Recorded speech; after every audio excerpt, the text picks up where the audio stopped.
Okay, here we are again, down by the lake here. We're down by the water for a change. This is the third day in a row I've tried to do this. The first 2 days the camera packed up me for some reason, but I think I've got it working now. And here's Jack doing his thing. Yes, good dog. The first 2 days I did try and talk about conscription. I might just brush over that briefly. The UK pushing this conscription lark again, and if anybody thinks the youth of today are somehow going to be able to defeat Russia with their battle-hardened troops, you know, after getting 3 months training and sent off with a gun, good luck. Just another aspect of depopulation. And that's if the youth of today, of course, are stupid enough to go along with it, which I don't know if it's being stupid enough to go along with it or not, but I don't think many of the youth of today have any interest whatsoever in going off to foreign countries to kill people they don't know in a war which has got nothing to do with them. And I don't see that flying. I really don't. What we're going to get, the Rainbow Battalion? Eh? I'm sure the Russians would be quicker in their boots. A bunch of gay folk and transgenders and all that. Well, the transgenders won't go because they're too medically damaged. They'll get a buy on that one. It'll just be the fit, healthy people that get sent to the meat grinder. As I say, if they're stupid enough to put up with it. I mean, short of dragging young men and women off the streets by physical force and throwing them in the back of a van and then taking them away and somehow training them and making them believe they want to go off to war. That's never going to happen. It's never going to happen. So I don't know why they're even pushing conscription when they know they can't really enforce it. And besides, who needs human beings anymore? Eh? It's all drones and AI and autonomous vehicles, tanks, you name it, they've got it. Plus whatever other weapons they've not shown us, of course, of which I'm sure there are plenty. Israel's apparently testing some of them now, right now in Gaza. So there's your testing ground. And of course we've just given them multiple billions of dollars more to keep testing those weapons. But hey, what does that matter, eh? Butchery has no price limit, does it? The best paid butchers on the planet, the state of Israel. Ukraine is also getting more billions of your hard-earned cash, and I'm sure there's black budgets as well going to that. We're not hearing half of it. All this money laundering, they send the money over there to this gay comedian puppet Zelensky to buy up his mansions. Of course, apparently he's got a $23 million mansion in Florida, plus another couple of houses. He's got 2 apartment blocks in Georgia. That's the country of Georgia, which he rents out. Nice little earner. War, isn't it? People get very rich off war. Especially we can go around the world and stick their hand out to any government on the planet and just get handed a blank cheque. And of course people in Britain, pensioners, have had their, I think it's £200 winter heating allowance scrapped. Because hey, we've got to give Zelensky some money, we've got to give Israel money. And you're just going to freeze to death in your homes this winter. Because that is what will happen. It happens every year. It's been happening for decades. And yet, here we go, they're taking it off pensioners who've paid taxes, most of them all their lives, worked all their lives, and this is what they get. And anybody thinks government cares for you, come on. They'd rather spend money on weapons using your tax money and then give all that away to, as I say, a gay comedian in Ukraine and a genocidal maniac in Israel. but you can freeze to death or starve to death or whatever it is, but you ain't getting nothing. Just look what's happened here in North Carolina with the Hurricane Helene, or Helen, whatever they want to call it. They have absolutely wiped out whole swathes of western North Carolina, and those people are getting no help at all. I was in the supermarket yesterday and I was standing in the queue at the checkout, and of course the checkout person's told they've got to ask for money for the Red Cross appeal in North Carolina, relief effort, all that kind of thing. And so I look up how much does the director or CEO of the Red Cross earn in a year, and I figured a few figures came up, and one of them, probably a more general one, came up between $97,000 and $137,000 per year, and that was just one of them, right? One of the directors. And I get to the checkout, and of course she asked me if I want to donate, and I still had this on my phone, and I showed her it. I said, this is where your money goes. These parasites milk it all off the top, and very little of it actually goes to where it's supposed to go.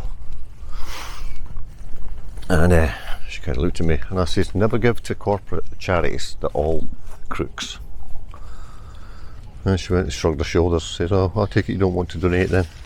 I said, if I want to donate to a disaster relief, I'll do it privately.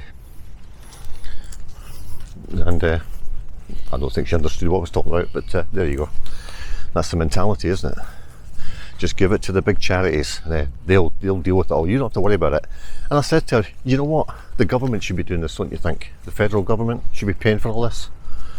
They could send all that money to Ukraine and Israel, but hey, North Carolina, you get nothing. We'll just throw the big charities in there and the philanthropists to steal it all. To steal all the goodwill money that people are undoubtedly going to give, because they think the Red Cross is a legitimate organisation. It's sickening, isn't it? It's like the Clinton fund for Haiti. Was it Clinton and Bush that were both involved in this and that? Stole all that money as well. Or Bono, his one charity, where 1% of it goes to the charity and the rest of it goes in his back pocket and the back pockets of his cronies. You know? The corruption is everywhere. Corruption is everywhere. And your government is the biggest gang of organised criminals on the planet. In terms of how many of them there are, of course there are worse gangs than that, like the World Economic Forum, Trilateral Commission, CFR, Bilderberg Group, all of them, all the same people rotating amongst all these different organisations, of course. But Keir Starmer in Britain, who said that he'd rather be in Davos than Parliament, well, go then. If that's where you want to be, go. And for the life of me, I can't understand where this I'm switching topics here, but the whole Q thing, you know, trust the plan. Well, if there really was a plan, right, to sort out the world, Davos is coming up again in January, I believe. All these crooks will be there. Well, there you go. They're all in one place. Sort it out. Either bomb it or just go in and arrest them all. Don't care about diplomatic immunity, none of that stuff, because that's all just a cover for these crooks. As I say, Lord Keir Starmer, right? They make these people peers and lords, and one of the huge benefits of that is that they can never be criminally prosecuted for anything they've done while in office. Isn't that great? Hey, talk about a get out of jail free card. Eh? I mean, we're told the law applies to everyone. Well, clearly it doesn't. Clearly it doesn't. It's in their own papers. Their own policy is that they cannot be prosecuted for anything they've done, which tells you that they are actually criminals. Because why would they need such a policy? Why would they need such rules if they weren't intent on committing criminal acts? Because they know they can get away with it. it's so obvious. It's so obvious. As I say, diplomatic immunity. What's that about? That's to allow politicians to commit crimes. And Paula was telling me the other day about a case of, I think it was a US politician, a lady, well, maybe not so much of a lady, an evil woman, we'll call her, who was involved in a hit and run which killed a child on a bicycle. And she claimed diplomatic immunity and got off with it. It's what must the parents of that child think? Eh? If I was the parent of that child and I'd heard she got off with it, I would do everything to make sure that justice was served, one way or another, because you ain't bringing your child back, and this horrible bitch is walking free to do the same thing again, probably. Who knows, maybe she was drunk, I don't know. But that's the kind of people that run the world. And I say it so many times to people. You know, your world's run by criminals. Why can't you see that? And it's the old lesser of two evils argument you get every single time. I say, so you want the lesser evil crook, do you? I say, how do you know they're lesser evil? Because you don't know half of the stuff they do. Talking about criminals, look. I don't know if you can pick that up there. Nice big squiggly chemtrail up in the sky there. Yeah. Talking about weather modification. It's becoming very, very clear now that, back to Hurricane Helene, that was steered. Becoming very obvious. And I was watching something else the other day there, and all the patents are there for civilian projects, never mind military. There's a list going back to 1891, and there must be over 100 patents on this list. As I say, going back to 1891, they admit openly in their documents they can make volcanoes erupt, they can cause earthquakes, they can steer hurricanes, all admitted.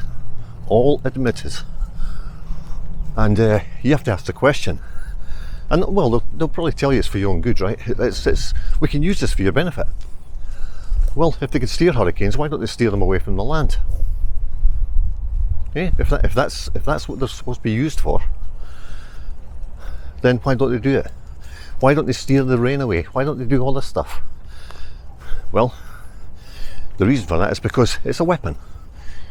You don't save people with weapons. You kill people with weapons.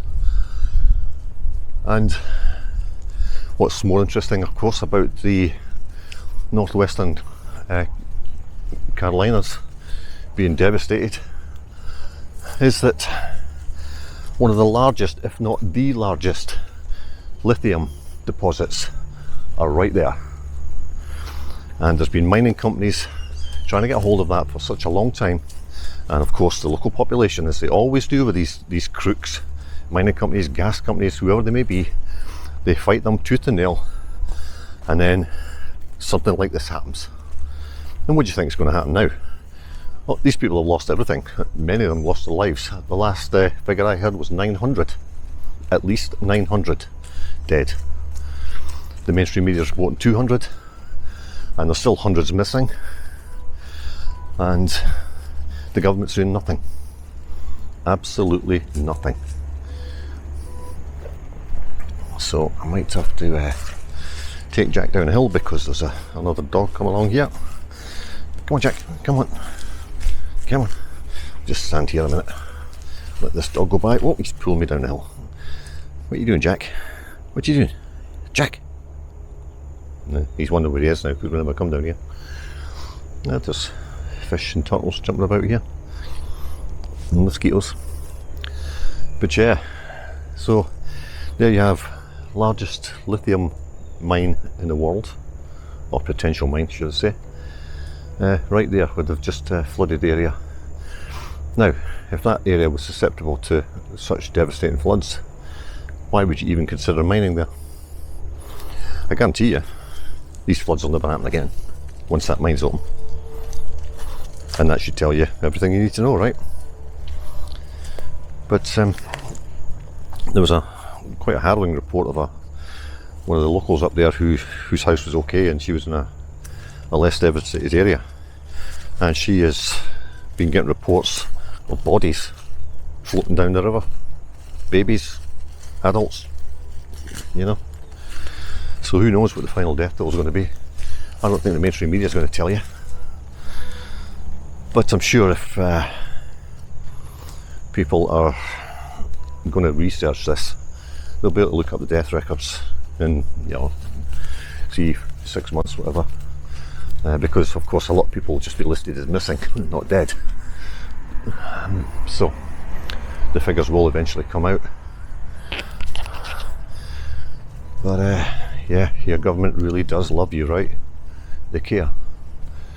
They care so much that they're willing to spend billions and billions, if not trillions at this stage, on weapons to send over to foreign countries to fight foreign wars, to kill people that you have no business in wars you have no business being in, which you help instigate, of course, and fund, and ordinary people suffer the consequences. Not just the people getting bombed, of course, but the people back in America who can't get any help when there's a natural disaster, or unnatural disaster, shall we say, taking place in their own countries. It's quite sickening, and yet people are going to rush to vote on the 5th of November. Remember the 5th of November. I wonder what's going to happen. I really do wonder what's going to happen, if there's even going to be an election. If World War III starts gaining momentum, and make no mistake, it's already started. It's already started. If that really takes off, then you ain't going to see an election, and then emergency powers will be introduced in all the European countries and America, and we'll be under martial law, basically, where the gloves are off, right? They can do what they want with you, and they will, and I'm sure they'll bring in more disasters. There'll be more crises happen, just to keep everybody running on the hamster wheel, panicking constantly. There'll be food shortages, blackouts, there'll be all sorts of stuff. Absolute chaos. And of course, order has to come out of chaos, right? That's where we're heading. And if anybody doubts it, look at the madness of the last 4 years. And as Schwab said, the cyber attacks still to come. And the cyber attack, it could be anything. It could be anything. We've just seen what they can do to cell phones in Lebanon. That's a cyber attack. What makes you think they won't do that to you? Or to anybody who's a dissident of any sort, on any cause? Because they don't want people that that are openly complaining about anything, because they might just complain about you one day and be heard. So, yeah, the censorship's going to come in big time, very, very soon, and digital ID, all of it.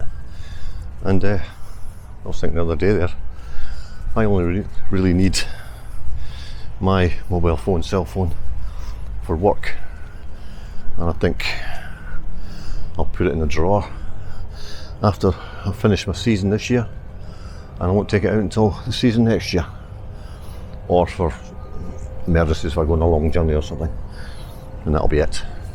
But we'll get to a stage where all technology is going to be used against you in various ways. So I'll leave it at that. A little bit longer than usual, I think, but hopefully this is recorded as it seems to have done it this time. Jack's just having a last pee, but I won't show you that. And he's going to get back in the car now. There he is, Jack. Jack! There he is. He's a good dog. He's a good dog. Okay, leave it at that, and until next week, check it out.